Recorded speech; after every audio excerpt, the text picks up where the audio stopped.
Welcome back. Do you know our last show was May 21st? It seems like yesterday. It's 2 fucking months ago. It seems just like yesterday. What on earth have we been doing all that time? That we're back at Grayskull Studios in the basement. And it's great to be back. Hello, everybody. Hi. Out in Monksterland. Hi, listeners. Those of you who have remained loyal. I'm so sorry. Yeah.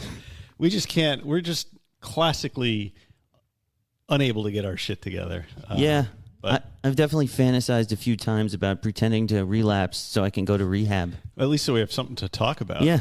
I'm like, maybe I can pretend to relapse and then go to one of these fancy rehabs and chill out for a while. Wouldn't that be great? It's amazing how the further away you get from being in that state, the better that sounds, you know? Speaking of better sounds, I think we need... A lot has happened since we've been off the air. And we're back. Many things have happened. Are we back? Well, I think... Shouldn't I say the thing? I think... Does that make it official? Well, I think we need to start with some patriotism. Okay, good idea. I agree. So much has happened in the world of politics, in the world of government, and just... It's a lot going on out there. I think we need to embrace our United Statesness of it all. All right, so everybody, hand on heart. So, yeah. Hats off. All right, here we go. All rise.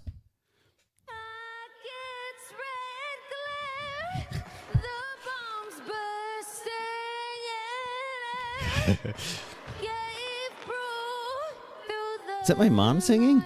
She's tone deaf. I like how she went for it. Oh, man. You have to on those high notes. You have to have confidence. Oh, yeah. Oh, so close. I get you want to put your own spin on the national anthem, but... So that, of course, was Ingrid Andress, who the day after that performance at the of the national anthem at the Home Run Derby for this year's All-Star Game resulted in her going off to rehab, which probably not a bad idea. But we love Ingrid Andress, and we hope she gets the help that she clearly Who is needs. she? She's a singer, which you would never know. No, but yeah, she had a moment. If you watch the video, you know your heart goes out to her because clearly that was an example of someone who was so deep into their alcoholism and they thought they were passing, and no one would ever notice. How many times? I'm fine. I'm perfectly okay to drive. I'm fine. Drive the national anthem into the ground. I can operate heavy machinery and sing the national anthem right now. Yeah, I don't know. I mean, yeah. God bless, and that's what alcohol does. I mean, sometimes creates comedy. They always say people have different bottoms, and maybe crashing and burning in the All-Star game with the national anthem that's a good one. It's up there. It's up there. So congratulations. Yeah. To whoever that was. Yeah. I mean, that was a particularly bad year to be an ear in America. And we're back. I mean, first it was Trump's years, then it was ours. We're back. We're back. Although some say he didn't even get shot. It's really more like an ear farce one. Oh, okay, Jesus. Go on. I'm done. And we're back. Soon to be canceled. Welcome to Recovery in the Middle Ages, the podcast about two middle-aged suburban dads in their pursuit of life, love, and recovery. I'm Nat X. I'm Mike. And boy, do we have a show for you. Today on RMA, it's the Season 5 debut episode. We're going to talk about Hillbilly Elegy. Yeah. More of a eulogy. Wow. But we'll discuss as much as we can. That's a great... And... We're not at all polarized in this country. Why not? Let's talk about J.D. Vance's book for a while. I have a way of spinning this to make it acceptable to all. I can't wait to hear it. Yeah, we'll do some moral gymnastics, and we'll be fine. All this and more. Some articles we want to discuss, catching up on life. Oh, yeah? Great to be back. Dead air. All this and more on a very special edition of RMA. And welcome back, everyone. Welcome, Mike. Welcome, Hey, Nat. how are you? Welcome, Monksters. Here we are. What a fucking couple of months. Yeah. What have A you lot been has doing? gone on. What have I been doing? I don't even remember what I've mostly I've been been doing. shitting for the last week. That's right. Montezuma caught up with you. Yes, Mike had a went to Mexico and lovely holiday in Mexico. clearly brushed his teeth with the sink water. I did not. I was so careful. Except one day we went on an excursion. I don't even want to call it an excursion because we don't really travel like that. You don't excurge? We just hired a local guide and he took us to see the world's largest tree, which apparently is just south of Oaxaca. Yeah, it was amazing. Yes, right over here is the world's largest tree. I mean, it was a very impressive tree. Did it have was a very village? big. Was there a village of Ewoks in it? I would not call Mexicans Ewoks. I didn't say they were Mexican Ewoks. Well, the tree is in Mexico. So what the Ewok immigrants all right, from Endor. great. We're accepting them now. Alienate part of the audience right out of the gate. The Ewok audience? Listen, I have one thing to say about Ewoks. I don't like you. Stay out of my way. They're just pouring across the border. Yeah. The Ewoks. The Ewoks. So it is the world's largest tree, and there is a village around it, but it is full of very kind and gentle and lovely Mexican people. Yes. The problem is the restaurant that the guide took us to, which was a very local place. I think maybe I picked up something there, and it wasn't a Talyuda. Were you just like not washing your hands type of COVID stuff? Why do you blame me for this? You blame me like seems twice like, already. I feel like you've asked for this somehow. How did I ask for it? All I did was wander through the countryside, being open to new experiences. You had that American swagger, that indifference to consequence that so many of us do when we travel abroad. Like, nothing can touch me. I'm an American. I'm planting my flag right next to the world's largest tree. So you had Montezuma's Revenge, which is... See, now that, I question whether that is actually a politically correct... Most people don't even remember that phrase. I only know that because there was a video game when I was a kid on the Apple IIc called Montezuma's Revenge. Was it like 8-bit game of people getting diarrhea? I can't remember how they worked in the diarrhea, but you would be traveling through these catacombs looking for treasures and things. And it was called... So I asked my brother what it meant, and he told me. Your power-ups are like a Pepto-Bismol tablet? It was something like... Yeah, it was a funny game. You look it up, folks. Montezuma's Revenge. It just means diarrhea. Right. But not of the mouth. No. That's the what other we kind. do here. Yeah. Yeah, it kind of knocked us out for a couple days. Sucks. And but it was a great trip otherwise, except for the drinking that I did there. Or should I say the drinking? The drinking I didn't do there. Aha, you almost got me. Almost got everybody. Mm-hmm. But you didn't want to drink. I texted you at night because I was like, Nat, you were thinking about help me. You were very helpful this vacation. Thank you. For another reason that we're about to discuss. But this is why we have tandem sponsorship and good friends. I was getting a little. I was in addition to spending all that time on the regular potty, I was spending a lot of time on the pity potty as well on this vacation, because one thing that Oaxaca, Mexico, is known for is this sort of this central capital of mezcal production in the country. What a great place for an alcoholic to go on vacation. Mezcal is a type of drink. Mezcal is tequila, but you can only call it tequila if it's from a certain region of Mexico. Oh, they're pulling the like French thing. Yeah, like champagne. Right. Seulement du champagne. Right. Uh-huh. I see. Yeah. So mezcal. So and Oaxaca, we were there during festival season. It sounds like it's in Washington. Are you sure that's Mexico? Oaxaca, Washington. Doesn't it sound like... like Walla Walla? Yeah. It's definitely in Mexico. Okay, it's a beautiful, colorful part of the country.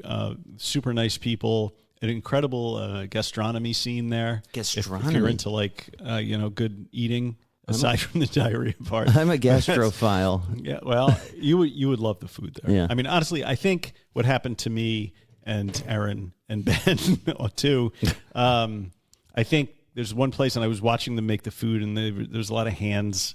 We also took a cooking class with a whole bunch of like Americans and a couple of Really immerse I yourself think in they the were culture. from Germany. Yeah. But anyway, everybody had their hands in everything. Yes. And I'm like, whatever these people picked up wherever they've been is now in these tamales. Yeah, and Germans don't use toilet paper. They use their left hand.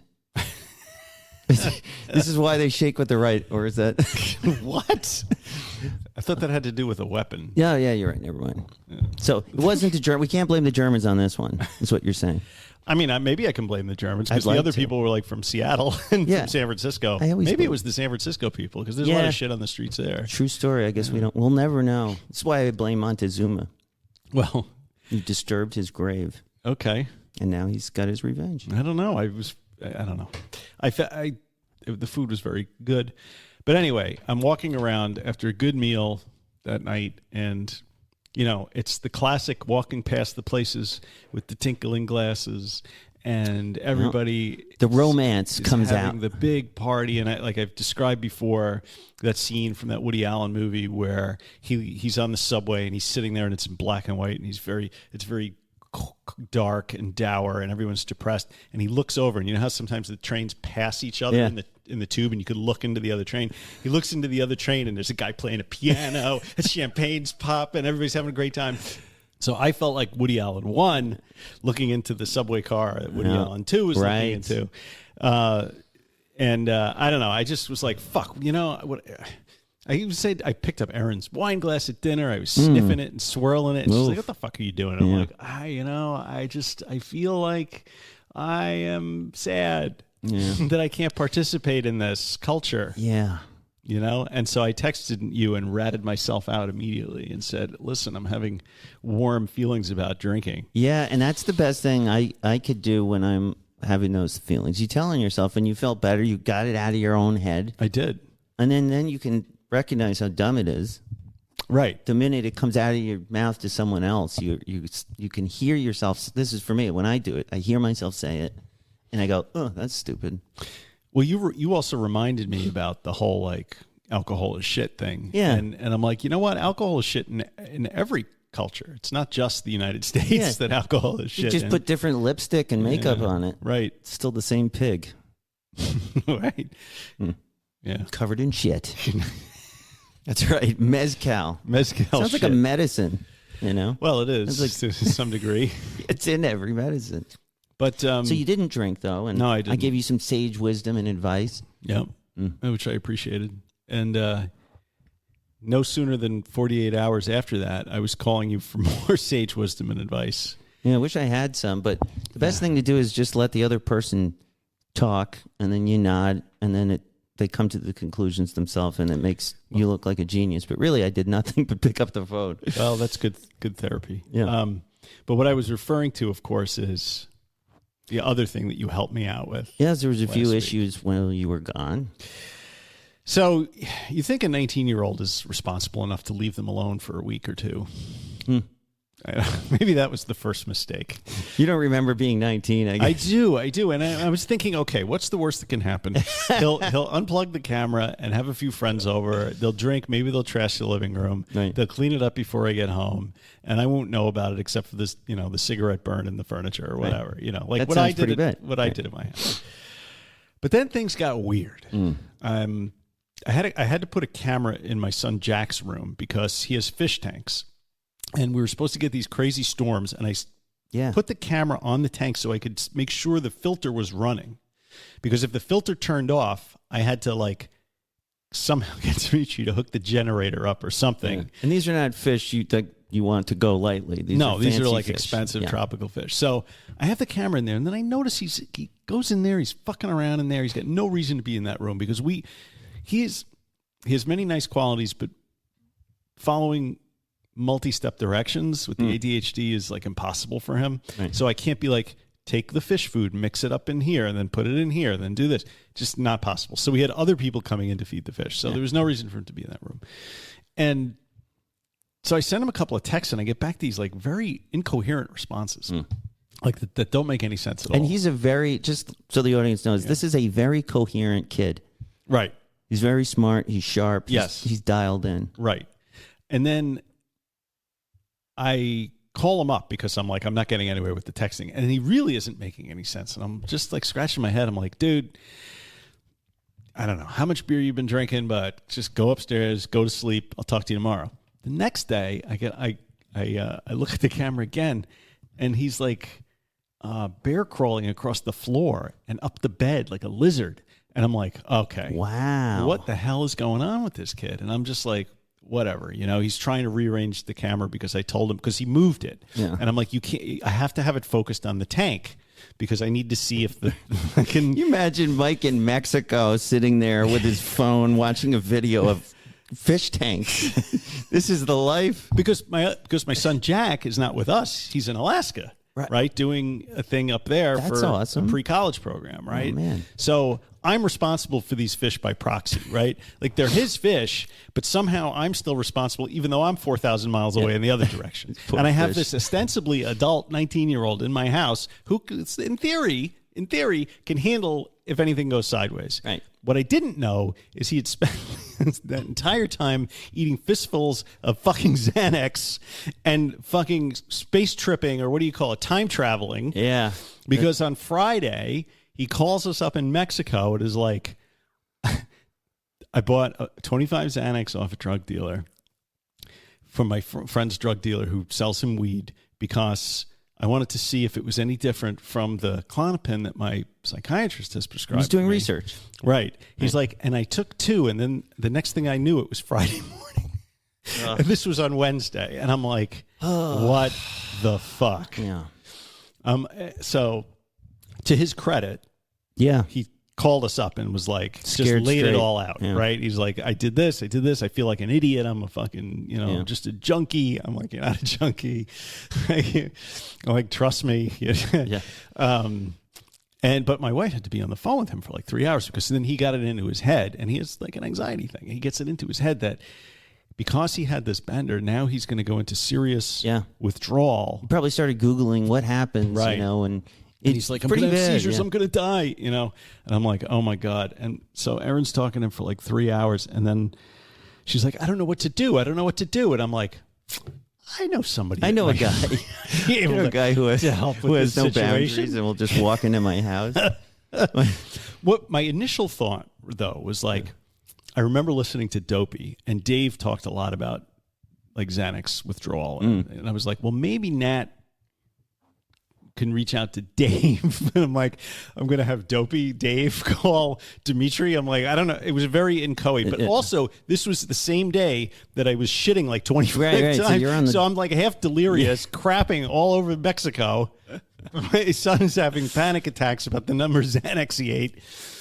So to make a long story a little shorter, I called you and I said, listen, if he is amenable, would you mind dropping by and just seeing if he can talk him off the ledge in his head, because he was rightly freaked out. Yeah, because he took a lot of Xanax and he did. He could have killed scared. himself. He didn't know where he had been for a few days, but he didn't leave the house. He said, but how would he have known? Well, I watched the cameras. Yeah, so he was there. Somehow he lost his sunglasses though. He can't find them. His Ray-Bans. I lose mine all the time with no Xanax. So, and you really did me a solid. You came to my home and sat down with this kid and talked to him for like not just 10 minutes. You were there a while. We spent some time together, and and it was one of those things. It's like, I mean, you would do the same thing. I think I would, because when you have a best friend, a family friend, and we are best friends, and I consider you a family member. So no matter what, when your family, something like that, something scary, something, even if I didn't know something about what he was going through, I just dropped everything. I'm like, because it sounded very scary. Yes. And I've only met Dimitri a handful of times, I think. We had the vacation. I didn't really get to know him, but the fact that he was willing to allow, the thing that really inspired me to come in was when you said, yeah, he's willing to talk to you. And I'm like, all right, I have to do this. And it was really interesting. I had Max and his friend with me. I dropped him off at my dad's house. They were swimming, and I was like, Dad, just hang on to these kids for a bit. I'll be right back.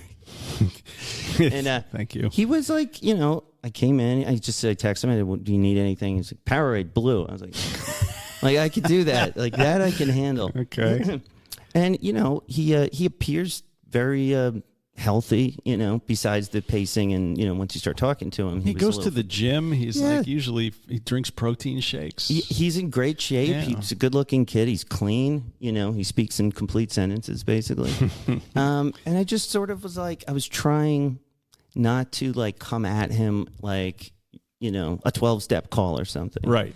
And I just sort of asked him what was going on. And, from there, the more he talked it out, and I just tried to give him reasonable answers and give him some advice. And I think he was all right after that. And I just, I sort of texted with him for he was worried about a couple of specific things. Mm-hmm. He didn't want his prescription to get canceled because of this. And he was nervous about what was going to be going to happen. I was just like, don't even worry. You survived. And that was the other thing. Right. He was he understood that it's a miracle he woke up. Right. And the fact that he really didn't know that was Xanax or not. He knew it wasn't fentanyl because he tested it. Which is amazing presence of mind. Yes. That's not something I would just be dead, as history will tell you. But these kids now, they do test everything because they don't know. Yeah. Then, so that's smart, I guess. That's the first and last smart thing he did. But he was just real scared, and he seems to be doing all right today. Yeah, we don't know what to do, where to place that in the context of the larger stuff that he goes through. Like, I mean, he was very calculated about it, though. Yeah, when he was like running it back for me, and I don't think he was hiding much. No, he's very honest when he decides he's going to be honest. He said he was like drinking, and only 9 beers over the 3 days. He said he counted the 12 pack.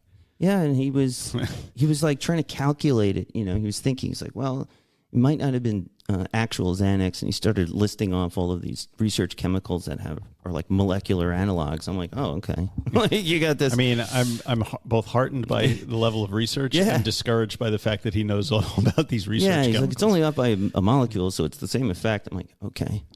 So still, you're lucky to be alive, and I think he's going to be all right. Yeah. I don't know. He's got some mental health struggles, and it's nothing crazy, but I mean, a couple days ago, then I come home and the house reeks of weed, and I'm like, I go upstairs, I'm like, I thought you didn't even like weed. Yeah, that's what he told me, because I was like, did you smoke any weed? He's like, oh, I hate that shit. Right, makes me paranoid. I'm like, me too. So I'm like, what are you doing? He's like, I don't know. I had some flour left over. I didn't get rid of it before I go back to school. Had to. I'm like, okay. Not leaving it for Dad. I'm like, this. I mean, he's bored is the other thing. Right. He doesn't have a job this summer. He didn't want to talk to his friends about it too. That was the other thing. Because first thing I asked was like, do you have any buddies like that want to come and you want to talk to them about it? Maybe be more comfortable. He's like, no. They're going to think I'm an idiot. They don't understand. Well, I guess the kid that he got this guy's number from, the Xanax guy, he did talk to him the next day and was telling him the whole thing. And I'm like, I don't know. I can't remember back in the day if I after I went on a 3-day crack bender, if I called up my friends and like, guess what I did over the last 3 days? I don't think that would have really resonated with my friends so much. They would have been appalled, horrified, I was the same, and that's why I could really relate to him.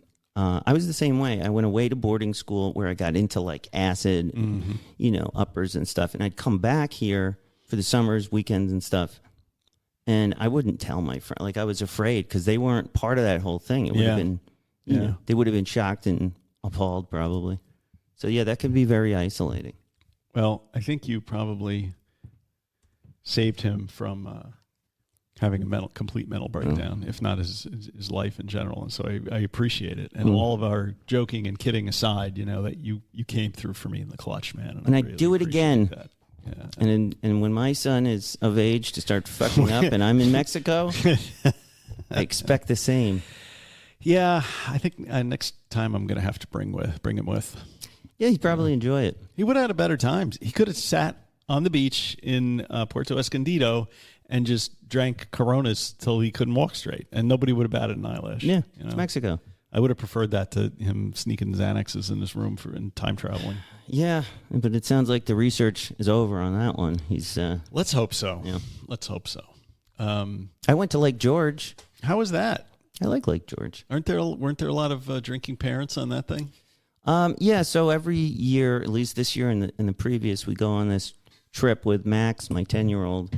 He has all these friends and their families. There's about 6 other families, and they all have children 10 and under. So we have the one kid who's 13. We have the older kids. And so we brought my nephew with us to hang out with my son. Oh, good. It's a good time.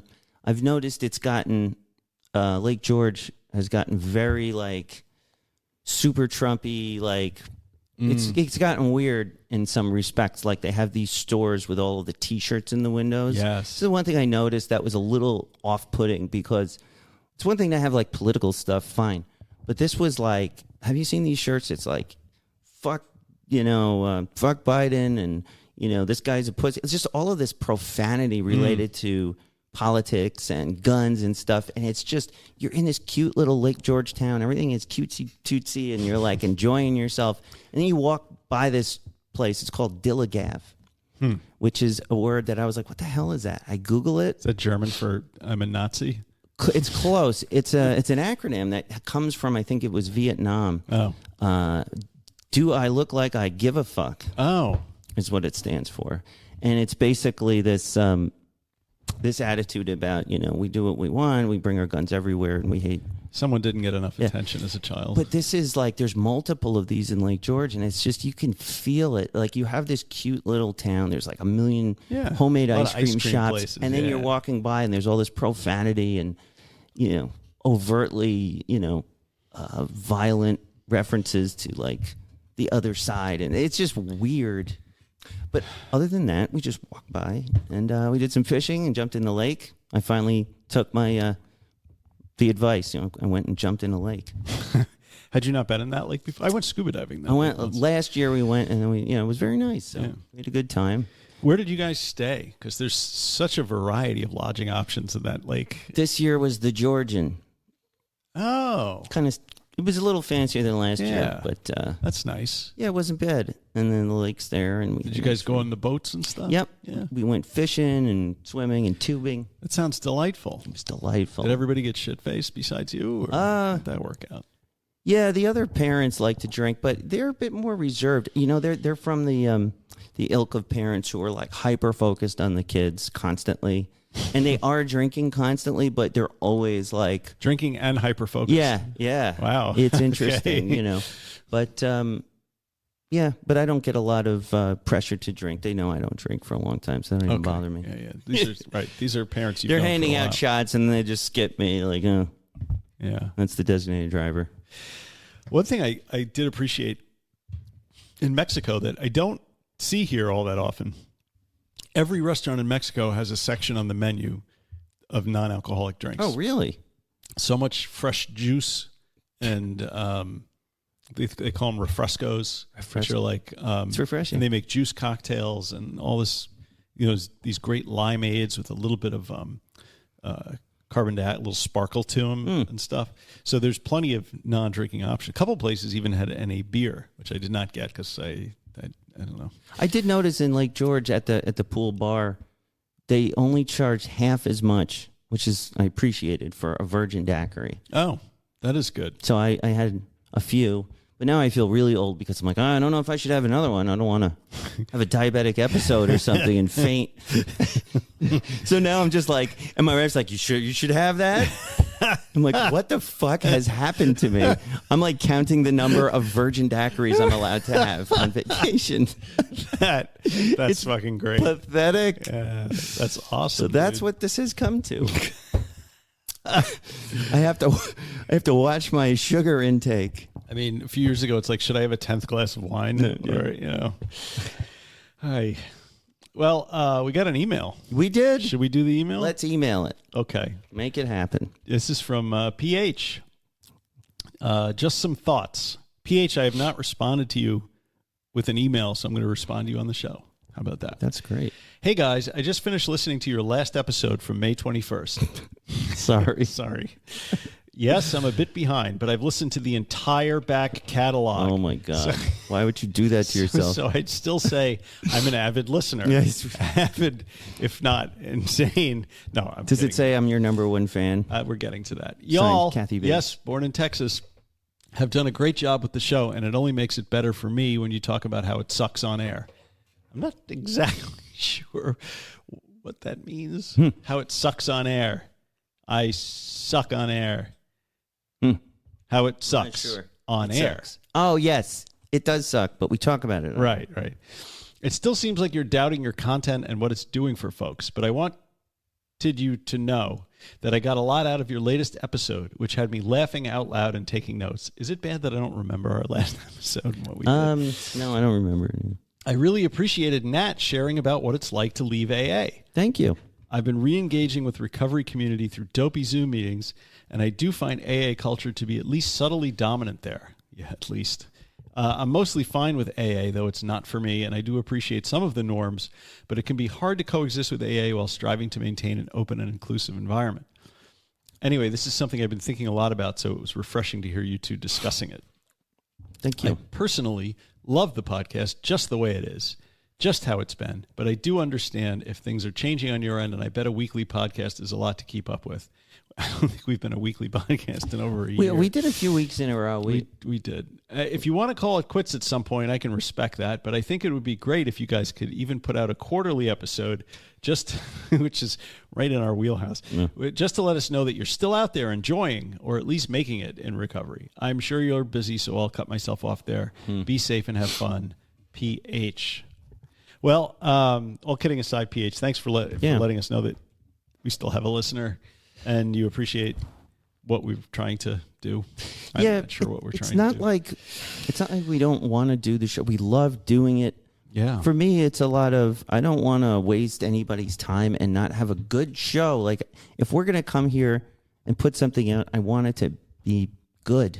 I don't want to, disappoint people, I'll be honest. I get burnt out after that too. Running with this for a couple of weeks in a row or a couple of months of semi-regular episodes. I just I need to not do it because I feel like I'm not fresh. You need some space from it, which is amazing how these Dave from Dopey's done it every week. Yeah. For 6 or 7 years. I mean, but that's what he does, man. It's his life. It's his whole thing. I mean, this is for us. This is just an element of our recovery. Yeah, and I feel like we do need it for that. Or at least I definitely need this kind of thing. Well, I realized when I was in Mexico that so much distance from the show was not really good for me. It's taking us out of keeping it top of mind, and I started to maybe not take it as seriously as a danger when you should always be not completely on guard, but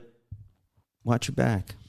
And it's hard to watch your back when you're not thinking about it at all. Yeah. 'Cause alcohol is waiting in a dark alley with doing a knife. Push-ups. It's going to fucking shiv you in a kidney. It's doing push-ups in the parking lot. All right. You'll end up in some fucking cheap bar in Mexico drinking your face off. Yeah. Do we have soberversaries? Soberversaries? Whose soberversary is it today? Let's see. Do we actually? Melissa actually, do you remember Discord? We used to go to Discord. Melissa IM'd me and said there were a couple on there. Oh, yeah, absolutely. And I saw these on the Facebook group, too. Soberversaries. Nope, wrong. See, a couple of weeks away from this shit. Wait a minute. Hold on. One thing will never change that I'll never figure out how to use the board. Okay. Yes. Please go. We have 2 soberversaries, 2 big ones, actually. Melissa L., with 4 years. She posted a nice picture on the Facebook group. Congratulations, Melissa. All right. And the great Allie P., who's been with us for some time. Yes. And she's got 3 years. Holy shit. So congratulations, Allie. That's a major milestone. 3 years is great. Yeah. So congratulations all. Keep us up to date on the Facebook group, Recovery in the Middle Ages. And we do have the Discord. I've been a little shy, but I feel like the Monksters are hanging out on there. Are they? Oh, you tell me. Yeah. People are, I check sharing their hopes and dreams. I go in there and I look and I'm like, if I just say something, it just looks like I'm saying something just to say something. And I don't want to interrupt. What is it with me that I get this mental block? I just don't want anything to do with the show or the recovery for I just need a break sometimes. Well, it's normal. Is it? These are normal feelings. Or is it like avoidance? Or is it like a refusal on my part to deal with things that I should be dealing with mentally? Or yes, that's it. Yes. You are that's what I thought. You're in denial. This is an avoidant tactic. You have to come back to the show so we can recover. Maybe this is a good time to talk about the future of the show. Yes. What do you think about the future of the show? I don't know what to do. Because you're busy. Well, yeah, I was hoping it would be less busy. Yeah. It never seems to happen. I'm busy too. And it's like carving out that time. You'd think an hour and a half a week, but it's a little more than that, right? With the editing and the posting and the post-production and the fucking I feel like it's the time that we're recording is the most stressful thing for me, maybe. Like finding the time. Well, just like 8 in the morning on a Tuesday. Tuesday is typically the busiest day at my company. It's when the most doctors are out, that sort of thing. Well, how does Thursday work better for you? Probably. Maybe we do Thursday. I feel like it with a different time. Maybe it's time to switch our, because over the years, we would switch days depending on what's happening. So maybe it's time to just try a different time, and maybe it would be easier on both of us. Maybe there's and then we could, I'd like to continue with it. I just don't want to make it painful for us. If it's not planned right, and it feels like haphazard and sort of chaotic, that's not a fun feeling. No. And we don't put a good show on. And the thing about not knowing every week until 2 days before if it's going to happen. Yeah. Right? And then it's not prepared, and then we're rushing the notes and things. It introduces this stress into it, which this should not be stressful. No. Right? This should not be a stressor for sure. I don't know. I'm good with switching to Thursday. The thing is, the ironic thing is, for the last 8 weeks, because I broke my toe, I haven't been going into the office. Oh. So you got to catch up. So this week, I have to start going back into the office. So Wednesdays and Fridays, I go in. I can always switch days around, but if it's going to be a permanent thing, then we should. Thursday. And the morning's better than the night? Always. Okay. I'm by nighttime, I just want to sit on the couch, watch the Olympics, and go to sleep. Have you been watching the Olympics? I've been watching the Olympics, and I'm not really a sports guy, but I have to say this: I found the swimming to be compelling. The presentation this year is phenomenal. Yeah. The way they've done it on Peacock, how you can pick all the sports, it's organized. They have break dancing. Yeah. I've just been watching the primetime stuff, but I did notice that I really want to watch badminton. Yeah. And some of those other weirdo sports. But European handball is a real interesting one. Oh, yeah, because we've all played that in school. Yes. And then the only other place you ever see it is the Olympics. Yeah, it exists only in junior high school gym and the Olympics. Nowhere else. But it is a compelling game. Surfing, whitewater rafting, where they build these in the stadium. They've built, they manufacture a whitewater river. It's unbelievable. Well, they couldn't use the Seine because it was too polluted. Yes. They wanted to use it for the swimming in the triathlon. Yeah, that's where they... Famously, did you watch that movie with the shark in the Seine eating the triathlon Olympians? It came out recently. No. Oh, do watch that. What movie is that? Shit, I'm going to have Jaws 11? No, it was... Jaws the Return? You remember cocaine? Jaws goes to France. Cocaine Bear. Yeah. There's all these and Sharknado. Yeah, it's it's one of those. It's in that vein, but because it's a French production and filmed and made in France, it's actually a little more cerebral, if you could say that, than Cocaine. Imagine Cocaine Bear with European stylings. I think it would be great. So it's a psychological, drugged up shark movie. It's called Under Paris. Ooh. It's Netflix. It's an hour and 41 minutes. It's going to be the most fun hour and 41 minutes that you've spent in a long time. Lots of Olympic swimmers getting eaten by sharks, and it's brilliant. Leave it to the French. Yeah. And they did have a controversial opening ceremony. Did you hear about this? I did. I don't get it. It's not supposed to be the Last Supper. It's supposed to be the Dionysian or Bacchus. Well, there was a few things. I was thinking about the gay threesome that they follow into a bedroom at the very beginning. I must have missed that part. Yeah. It was interesting. Was it? I'm sorry. Please elaborate on that. I don't know how to describe this exactly. It was part of you don't have to exactly describe it. But it was part of there were these film cutaways. They would have the live stuff, people dancing around on popsicle sticks or whatever, heavy metal bands playing on castles. And, that sounds very surreal. Yeah, it was pretty French. It was cool, you know. And then all of a sudden they cut to this weird vignette cinema thing where they're in this library and these Cirque du Soleil looking people visiting the library notice each other, and they're very androgynous, which is great for them, you know. Fine, yeah, sure. They're in a library, great. Right. Read a book. No, they're eyeballing each other big time, like they're giving each other the look. Right. One of them is clearly a female. The other two are not so sure, and they're dressed like basically Cirque du Soleil people. Like that's kind of the theme, right? Right. Kind of cool. So I'm like, oh, great. This is showing diversity and sexuality and gender norms. I love that. That's great. I want to see that represented. That's good. What's not good for me and my children in our ilk is when these three start eyeing each other with sexual intent in a library at the beginning of the Olympics. In a library. Of all places. I know. We weren't even in the adult section. But this is like featured, and then they're like looking at each other, and then the girl is like, let's go, you know, and they start chasing her, and they're running out of there. Camera's following them. They stop in the stairwell. They look at each other lovingly and knowingly, and then one guy looks at the camera like, it's on. It's going to happen, right? And we're like, oh, my God. In French? They don't say anything. It's with the eyes. It's all with the eyes. All right. Like, they're looking. Right. You know what's going to happen. It's like mimes, right? Yeah. You know it's good. Yeah. It was Marceau. And then the next scene, they turn to this door. It's like a hotel room. They run in. They look all excited. They're nuzzling each other, like all three of them, right? Right. And then they turn and slam the door. What happens next is anyone's guess. Did they bring a book from the library? Maybe they were just see going to read a book. Together. No, they did not have a book. I don't even think they had a library card. So there was some talk of this, and like, why would they have this overly sexualized? It just seems unnecessary, completely, really. But leave it to the French to push the envelope. So people are talking about that. I was only offended. Actually, I wasn't really offended. I was just intrigued, really. Like, oh, wow, how could they be doing this? Well, when you think back to the London Olympics, they just had the Queen jumping out of an airplane with a parachute on, which seems a little That's more, cool. Yeah. A little more family friendly, perhaps, than... You could have a mime jump out of a plane. The bottle of wine. Or like pretend to jump out of a plane. Anything. It's not really there. Yeah, you could do that. Is that what she did?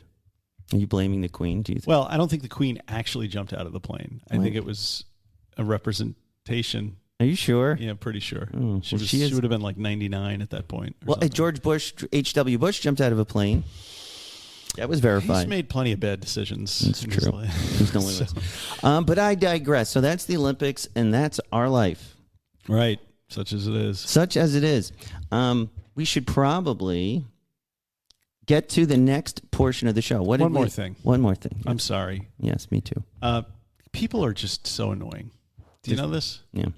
We were talking about this when we came in. I'm sorry. Maybe I shouldn't do this, but right.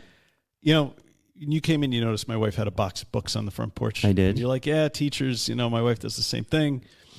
And so my wife has all of these books for the AP classes, right? Study guides. Mm-hmm. And she puts up in the parent group on Facebook, the Oyster Bay parent group, for, AP books if you want them, And it's the fucking weirdos in this world, man.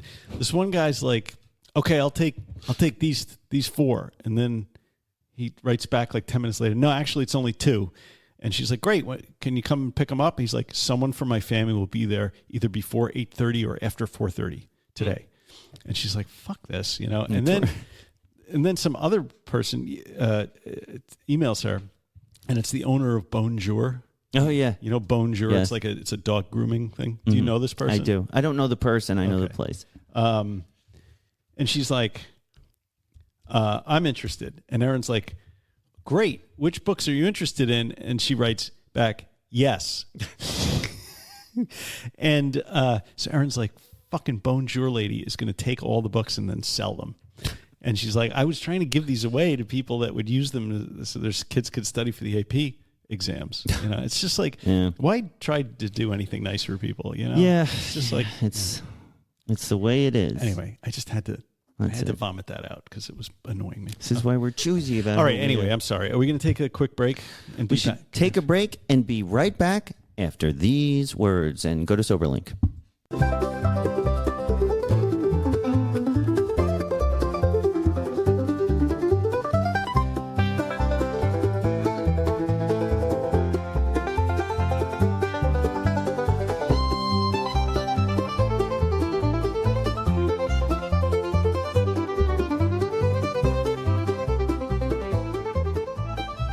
And we're back. We're back. Imagine someone questioning your sobriety and you send them days, weeks, or months. Fuck those people. Worth of reports detailing your progress? Well, with SoberLink, you can do just that. SoberLink's remote alcohol monitoring system allows you to reinforce patterns of trust with those who matter most, or the occasional naysayer. Here's why it's a game changer. Scheduled daily tests become part of your new routine, showing consistency in your efforts. Built-in facial recognition ensures that each test is unmistakably yours. No doppelgangers. Tamper sensors safeguard any attempts to cheat the system. The real magic? Advanced reporting. This feature shares your progress instantly with detailed, easy-to-read reports sent directly to your loved ones. Every detail of your newfound sobriety can be transmitted to everyone. It's not just about proving you're sober. It's about sharing your success, establishing patterns of trust, and dispelling doubts with hard evidence. Easily shared on Facebook. You guys know we only back what we believe in, and this system is the real deal. It is. Visit www.soberlink.com/middle-ages to sign up and receive $50 off your device. And we will gang-hyphen your ages. That was my best Ken Brockman impersonation. Ken Brockman. SoberLink. And keeping it real, folks. As you all know. Keeping it real. That's what we're doing here. We are keeping Just it. a couple of Gen Xers keeping it real. We are keeping it real. But we all know that the great G. Money Smooth, editor-at-large of the RMA Newsroom. That's funny. He had great success with SoberLink. That's how we got tied up with these guys. We heard about Grant and his great success and how it worked for him. And the good people at SoberLink have given us that discount code. So please visit SoberLink, and middle-ages is the code. SoberLink. No, it isn't. It's not? I don't think so. You just said middle-ages. There's no code. Oh, well, you go to soberlink.com/middle-ages. You sign up and receive $50 off your device. Your device, SoberLink. Thank you very much, SoberLink. We love you. I don't know how much you love us after being off for 2 weeks, but we're still sending you invoices. Yeah, well, it's marketing. What do you Actually, I have not sent invoices. We sent like 10 invoices. This is some kind of a shit company we're running here. I swear to God. Success is it's guaranteed. Success has many not guaranteed fathers, but failure is an orphan. Many a false step is made by standing still. Confucius say. Man who fart in church, sit in his own pew. Yes. Okay. And enough of that. Okay. So today we'd like to talk about Snoop at the Olympics. Snoop at the Olympics, which is totally absurd, but that's another story. I love Snoop Dogg. He's America's treasure now. He's like the Willie Nelson of gin and juice.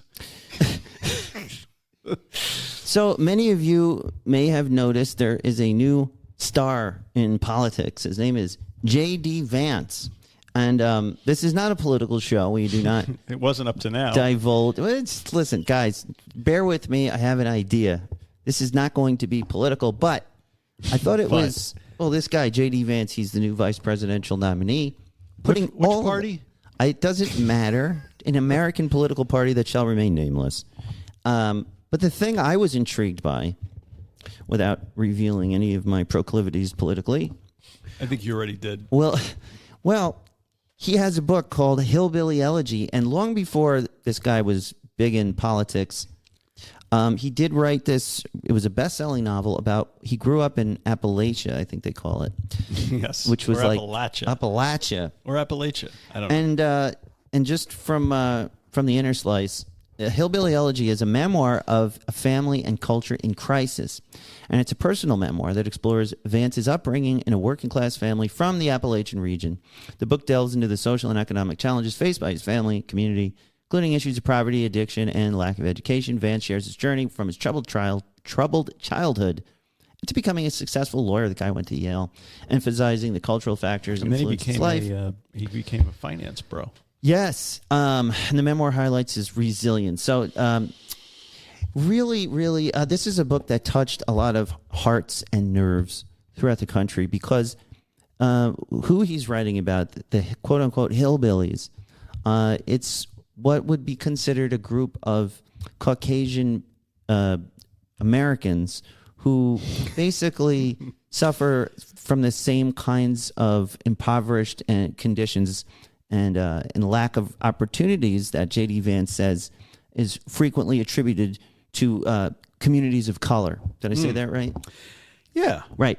Well, so and he's risen to, he went to Yale. And so this is a book about his journey, but he talks about growing up with a lot of, and he even mentions ACEs at the end. Adverse childhood experiences. So it kind of brought it back to the things we've been talking about, completely forgetting about politics.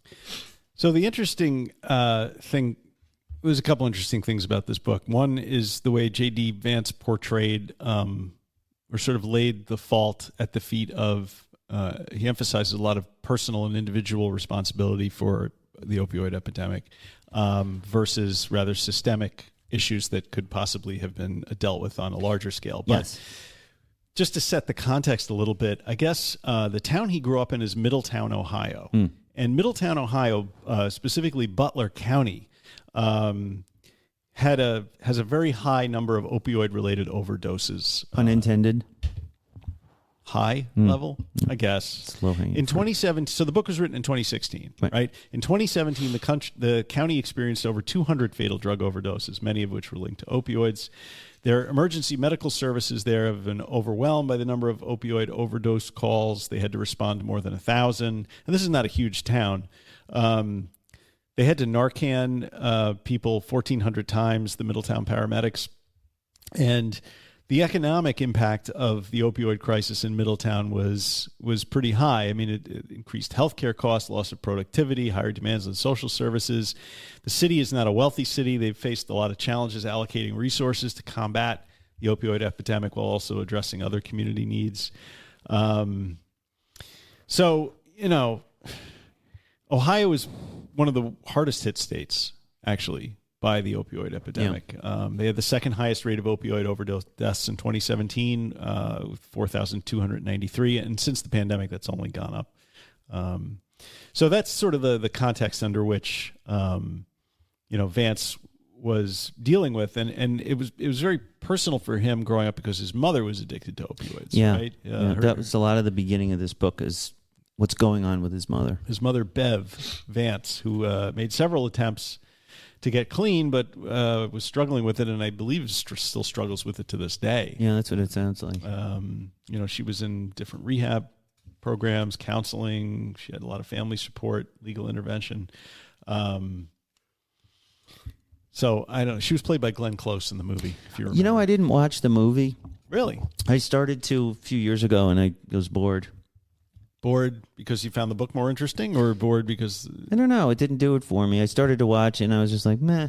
Maybe I'll watch it again. But the book was riveting, and it was... he does a good job of describing how a lot of these broken family systems with addicts, and the mother has multiple partners, and that was a big part of his childhood experiences. Not only was his mother, struggling with drugs, she also would have men in and out of her life. And so J.D. Vance growing up had a continuous revolving door of these men, some abusive, some not. And he's basically, J.D. Vance is telling a story of a lot of kids who grow up like that in these areas. Forgetting when you get to the end of it, it's like, hey, and look at me now. I'm rich. I live among the rich, and I'm fancy, and these people should just have good families, and that should fix everything. I mean, that's the end of it. When you get to the end of the book, he's succeeded, and he declares that, this is not something a government policy can fix. True.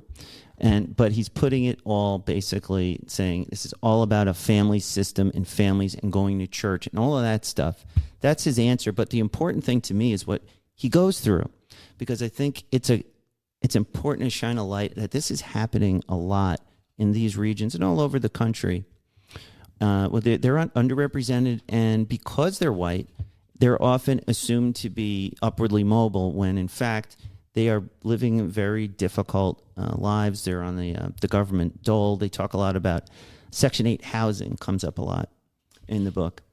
And I think it's important to get this perspective because I haven't been thinking about Appalachia. You hear about it.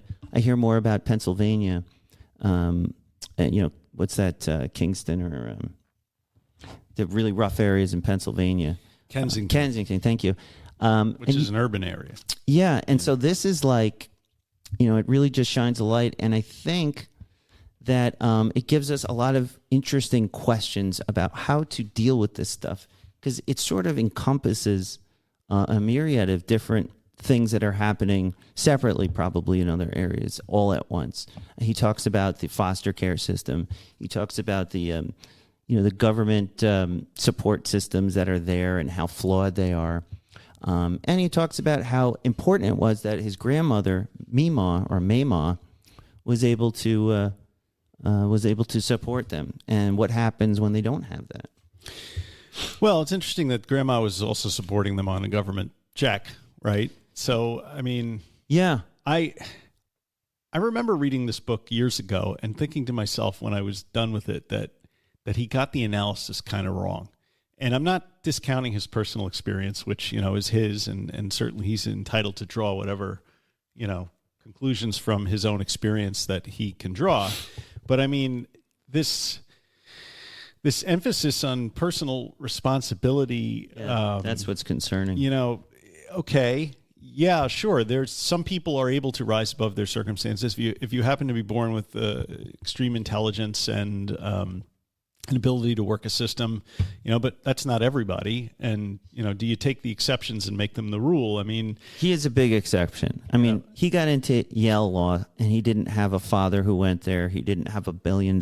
Right. Like his he accomplishment. Probably wrote a very good essay. His accomplishment is amazing. What he's done. I mean, for anyone, that would be amazing. I mean, if you have this perspective that individual responsibility is sort of the sine qua non for success, I think it oversimplifies. I mean, I think it ignores this socioeconomic issues and unfairly puts the blame on individuals for their own circumstance. And this is the same thing that they've been doing in the African-American communities and all these other communities for years. I mean, you cannot deny that systemic and economic conditions play a critical role in shaping people's lives and opportunities, no matter what your personal abilities are. And by emphasizing people's personal failings, I mean, the narrative basically ignores the structural factors that contribute to poverty and addiction. And if it wasn't for that Social Security check that Mima was getting, where would he have ended up without the housing support and all that stuff, which I might add, as a candidate for president, he's now trying to get rid of, which is part of the platform. So yeah, I don't know. Well, he sort of bails himself out at the end, because after he says all of that, and I think his opinion is a lot more nuanced than we're giving him credit for, even though, look, where he is now, he can't be nuanced. This isn't what you do when you're running for president or vice president. You have to be red meat all the way, whichever direction. I get it. But what I think he's really... Oh, somebody got into my office, thank God. Okay, sorry, I was watching the camera. Okay. Beverly started vomiting yesterday. Oh, no. She had to be picked up by her son. She's my 87-year-old receptionist. God bless I was Beverly. worried, so I had to have someone else cover. Nobody cares. I'm not sure why I'm saying that. So what I was trying to communicate is I think he's more... I think he has a better understanding of what needs to happen than we're giving him credit for, and then that he's communicating. Because if you read his entire book, which you have, and watch the movie, and listen to the things he's saying or writing, I feel like he does make he paints a really complete picture of the systemic problems, right? Mm-hmm. And instead of really giving us an answer, he actually says at the end, word for word, he says, you might want to know what my answer to this is. Well, the answer is it's more like a Rubik's Cube, and there is no one answer. I know that we need more church in people's lives, which is Yeah, I know. But it's his conclusion is that, there's a direct correlation between attending church and positive outcomes and that sort of thing. So yeah, and people who have more kids should have more votes, right? I guess, yeah, if the kids can vote. I mean, that's what he said last week. He said if you should have the same number of votes as you have the number of children, and people who don't have children don't really have the same amount to contribute. So I think all that Yale education and I'm forgetting all of his the recent stuff. You can't forget the recent stuff because is like all of this professional background wrestling. Made him what he is today. This is all an act, though. These people don't believe anything. Why does he want to sell his own family and his own community up down the river by endorsing this bullshit? Because he doesn't care. He just wants to be vice president. Well, okay, so maybe he's the one that needs more church and more morality. Separating. I just had this conversation with Noah. We were talking about a band called Pantera, one of my favorite heavy metal bands of all time. Great band. And one of my favorite guitarists, Dimebag Darrell. And Noah says to me, weren't they racist Nazis? I don't know where he got that from. It's one of my favorite bands. He said, I don't know, man. Like, I don't know what these guys believe in personally. All of the lyrics are about fighting and punching people in the pit and things. It's not, or about drugs. And whether or not that guy, I don't know if Dimebag Darrell, he had a Confederate flag sticker on it. He's from Texas. They all have that stuff. It doesn't make him a race. I said, it doesn't always matter. We sometimes have to separate the art from the artist. Okay, but right? Dimebag Darrell isn't poised to set public policy in this country for the next 4 years if his boss gets elected. I'm so cynical that I don't believe J.D. Vance will be doing that either.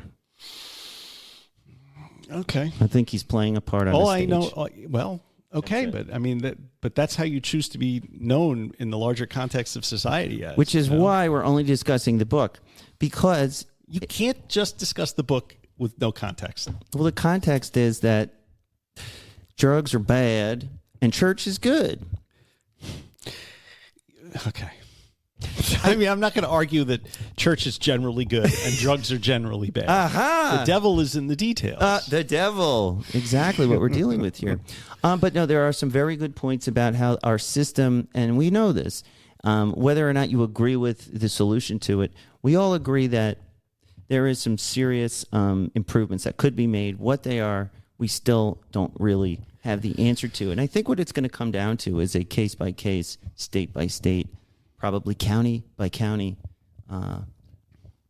solution, because they're so different. The economic and socioeconomic makeups and racial makeups and cultural makeups of every state, county, and town are so different. They are. And I think that's where the problem probably I think the book starts. Should be commended for its focus on a demographic that's overlooked in national conversations. I mean, the Democrats a few years ago decided they were going to focus on college, coastal elite, and thereby lost the Democratic working class and the vote. And unions used to always be Democrat. Right. What happened? I don't know. And it opened up this door for Republicans to sort of sweep in and say, we're looking after you, but are they really? But I don't know. You're right. This is now developed into politics, and it's mostly my fault. So I hate politics. I just think it's it's a conundrum, and we don't have any answers, folks. It's a balance, right? Yeah. The individual responsibility is 100% a part of recovery. In fact, I believe it's the most essential part of recovery because I don't think that God's going to come down and take away my addiction, right? I think I need to do it myself. Yep. And so that's personal responsibility. That's me, right? So I agree with J.D. Vance in that respect. But I also think that the social structures underpinning the things that make it easy for you to become addicted and hard for you to get out of that addiction are things that can be dealt with on a larger social plane. I have a bromide that gets it both ways. You ready? Yes.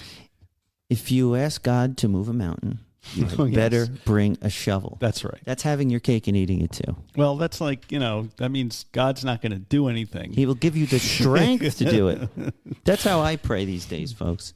I pray for the strength for Jesus things. Fucking Christ, give me the strength to get through this day. Get me through it. I don't ask him to, or I don't ask God to do things for me. I say, get me through it, man. Please. Please. I don't know. You know what? You know how Ohio responded to the criticisms leveled against it in Hillbilly Elegy? Wow. What do you think they did? Do you think they did it by... They got wasted on TV? By increasing personal responsibility? No, they expanded Medicaid under the Affordable Care Act. It's been a critical factor in providing access to addiction treatment for many residents. Big government program, otherwise known as Obamacare. Right? Yeah. And it's allowed many more people to receive addiction care than they would have otherwise. They've also implemented stricter regulations on opioid prescriptions. This is coming from the state to reduce the availability of the drugs, including prescription drug monitoring programs and guidelines for prescribing opioids for pain management. That's a government action on the state level.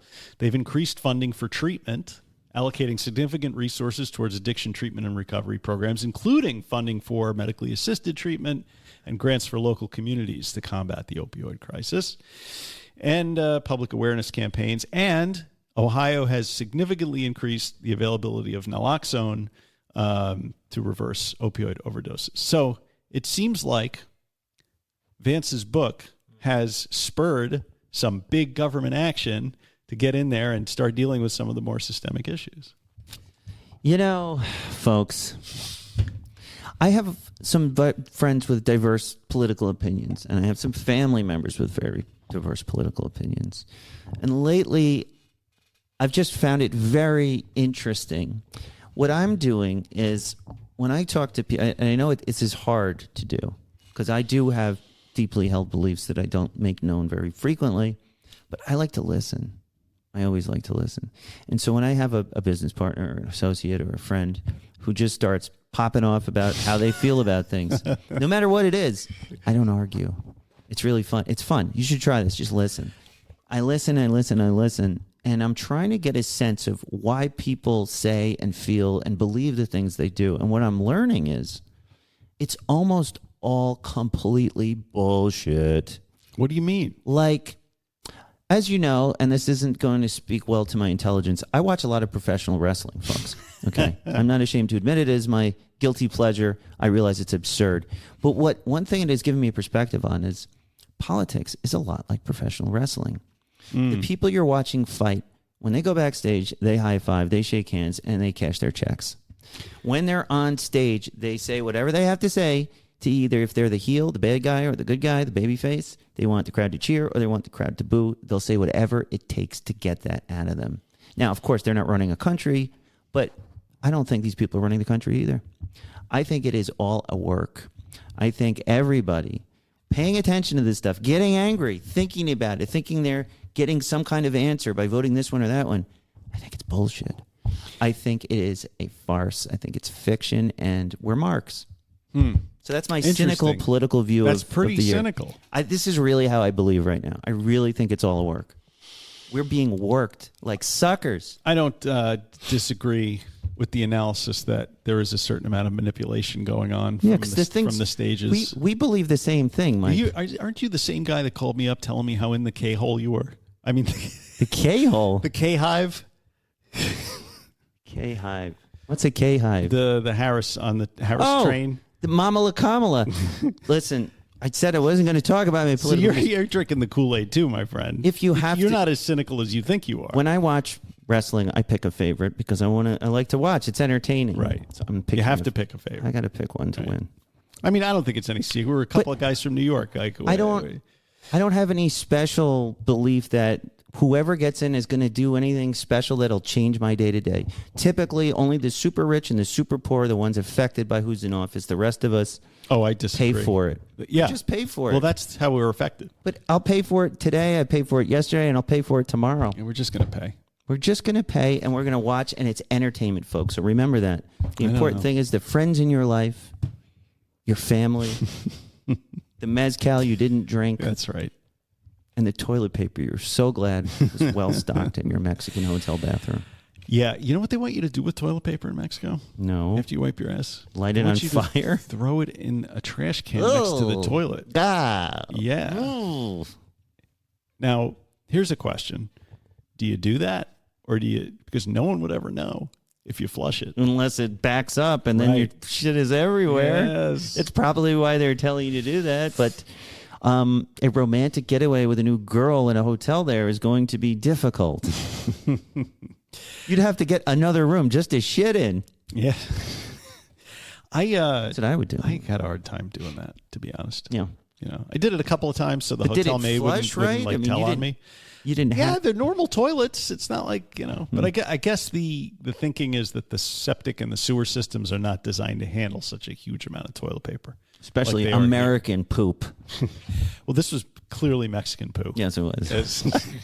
Gallons and gallons of it. Well, as my father would say, this conversation is deteriorating. Right. So I believe... don't know. I'm sorry for getting a little agitated with J.D. Vance. Well, guys, I think you guys know we don't like talking politics. It's not something that's that important to me in any case, because I just feel like it's fucking pointless, and fuck all those people. We take care of each other. I love everybody in my life, regardless of their political beliefs, and I would do anything for them. Yeah. So that's that. Same here. I don't care who you vote for. Yeah. It doesn't matter to me. Fuck it all. Cody Rhodes is the WWE Universal Champion, and that's all that matters. All right. Yeah. So I think it's time for Recovery in the News. Recovery in the News. Yeah. All right. Recovery in the news. Recovery in the news. Recovery. Recovery in the news. Motherfucker. Yeah, I only get one take, folks. I just want you to know that. Every time I do that, if you couldn't tell, it is one take. That's right. One and done. It's amazing. So get what you don't pay for. You're amazing. Amazing. Dun, dun, dun, dun. Amazing. So what do we have? It's a Florida man story. Yes. Man arrested after multiple alleged instances of shoplifting large amounts of alcoholic beverages. Been there. John David Simonette, 61. Now that's a commitment over time. Yeah. Was arrested yesterday and charged with 2 shoplifting incidents. Formal charges in 2 more incidents of grand theft have also been filed, and Simonette is reportedly the suspect in additional theft cases. Now, I have to admire this guy's brazen stick-to-itiveness when it comes to obtaining alcohol. First, July 28th, 5:36 p.m., he went to the Publix, which is a big southern supermarket, an excellent supermarket, I might add. Yeah, I've heard of it. Their deli is fantastic. They make great sandwiches. Because my parents lived down there. I used to get sandwiches at Publix all the time in Florida. So this is out of Gainesville, by the way. Simonette, anyway, he went to the Publix and loaded a shopping cart with champagne, wine, beer, seltzers, and meat. Meat? From the deli department. Great deli department, like I said. Valued at $1,000 before walking out without paying. He was identified in a photo lineup.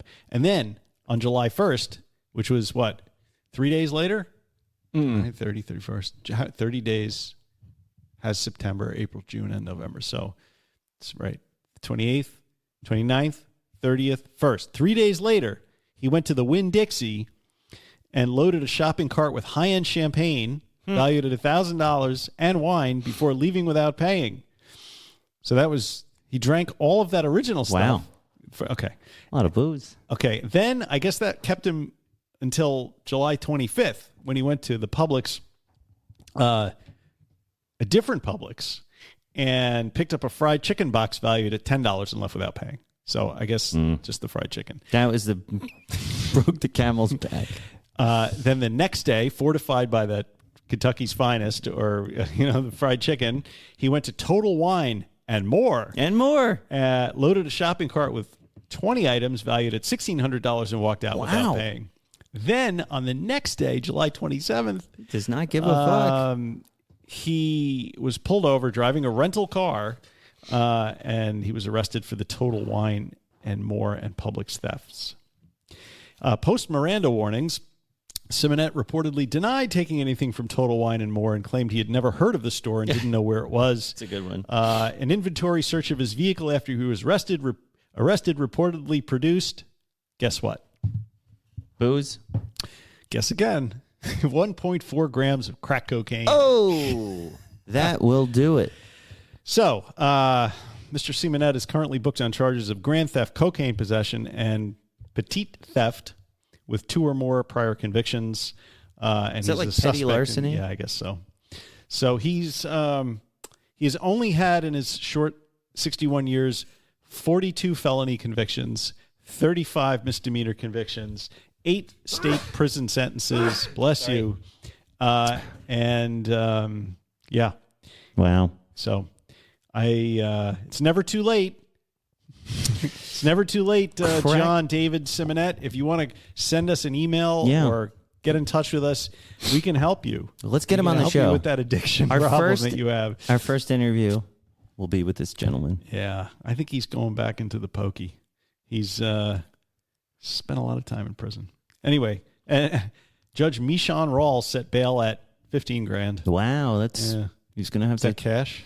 He's gonna have to rob a lot of Publix to get to raise that money. Yeah. Wow. Thank you, Florida man. And the comments, of course, on the story are very funny. Like this guy named Lou said, "Winner, winner, give that man a chicken dinner." Publix did. Yeah. You could call him the booze traveler. Yeah. Thank you.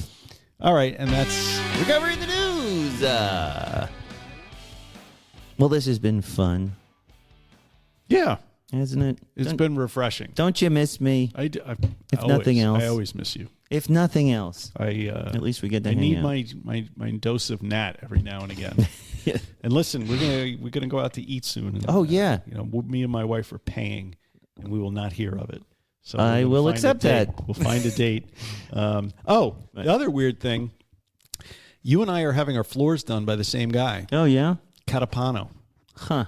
I know my wife got just a set it up. recommendation from your wife, and the guy came over, and he's doing them like next week. Yeah, he seems pretty with it. Yeah. So thanks for that. Sure. You've been bailing out my family a lot lately. Or at least Jesus costing Christ. you money.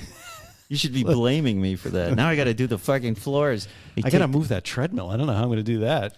Oh. How the hell am I going to do that? Not with this back. No, I'm not asking. You've done enough. I could supervise. I've got several clipboards that make me look very official. I have 2 teenagers and me. We should be able to move it, I think. Yeah, Dimitri with those biceps and I just don't know where Jack's to put a big dude. He could lift it. Yeah. Ben's growing. He's a big kid. Yeah. He's completely I think he's about a foot taller than my son, but that's not saying much. Yeah, he's expanding too. He's getting big. Oh, we have a spiel at the end, guys. We do? Thank you so much for listening. That we spiel. thank the listeners. Thank Thanks you. for sticking with us, guys. This has been a lot of fun, and I'm really, really sorry that we have just completely spaced. Life, and I'm sure you can all relate to this. Things have been getting crazy since the pandemic has returned. I don't know how long I'm going to use that excuse, but I'm still feeling 4 years ago. Is it really? Yeah. God damn it. I'm still dealing with the consequences of that. But we started during we were hatched during the pandemic. Our nucleus was the pandemic. Pandemic baby. Yeah. That about does it for today. I found it. I know I had a great time. Did you? Yes, I did. Thank you so much for listening, everybody. Visit us at Nowhere. No, middleagesrecovery.com. See if it works. Doesn't it work? No. Don't go there, folks. Go to Podbean and look for Recovery in Middle Ages. Facebook, Instagram, Spotify, YouTube, and Twitter X. So tweet us at @twatyoutwitx. Support your favorite show. Drop us a 5-star review. Join our private Facebook group. Buy a T-shirt. Remember those? Simply buy a T-shirt. Just what the fuck? I mean, buy any T-shirt. Go to Target. Get yourself a T-shirt. I want to see people in new T-shirts. I do have the box in there. It's still got the Is there shirts. anything in there? Yeah, oh, sweet. We love meeting you guys. Go to patreon.com/recovery in the Middle Ages. It's fun. We've got some old videos on there. We're hanging out on a, what is it called? Discord. Some great monksters. And finally, the best way to help the show is to share it with a friend. Share it with a friend, you fucks. We love you fucks. I love the F word. If you get something out of our little show, please share the love and help us grow the RMA movement. And as we say, non proficiat perfectum. Progress, not perfection. Scott Wick, if you're listening, send me a note. This is a test. See you next time. He doesn't listen to the end. We'll see. I'll bet. I bet you. Stay fresh, you fucking cheese bags, and have a great week. And we love you. And don't drink. Be good. Bye. Bye.